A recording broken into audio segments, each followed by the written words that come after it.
আমাদের আজকের কার্টুন কলার গল্প। একটা ছোট্ট গ্রামের নাম ছিল বেলতলা। সেই গ্রামেই শুরু হয় আমাদের গল্প।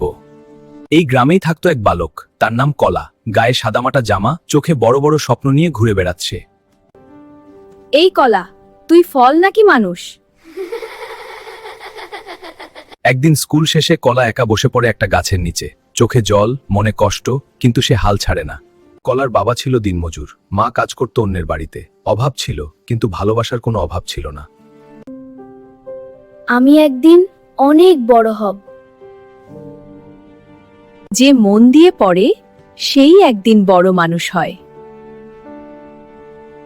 রাতে সবাই ঘুমিয়ে পড়লেও কলা কুপির আলো জ্বালিয়ে পড়তে বসে। চোখে ঘুম, কিন্তু মনে জেদ। দিন যায়, মাস যায়, বছর কেটে যায়। ছোট্ট কলা ধীরে ধীরে বড় হয়ে ওঠে। একদিন গ্রামে ফিরে আসে এক নতুন শিক্ষক। সবাই অবাক হয়ে দেখে সে আর কেউ নয়, সে হলো কলা। যে কলাকে একদিন সবাই নিয়ে হাসতো, আজ সেই কলার কাছেই সবাই পড়তে আসে। গ্রামবাসীর চোখে এখন গর্ব। হালকা হাসি নিয়ে কলা বলে, নাম নয়, চেষ্টা মানুষকে বড় করে। এইভাবেই শেষ হয় কলার গল্প। গল্পটি ভালো লাগলে অবশ্যই চ্যানেলটিকে একটি লাইক এবং সাবস্ক্রাইব করে দেবে এবং পরবর্তীতে আরও ভালো ভালো ভিডিও পেতে দেখতে থাকুন সাহিল টুন ফান চ্যানেলকে।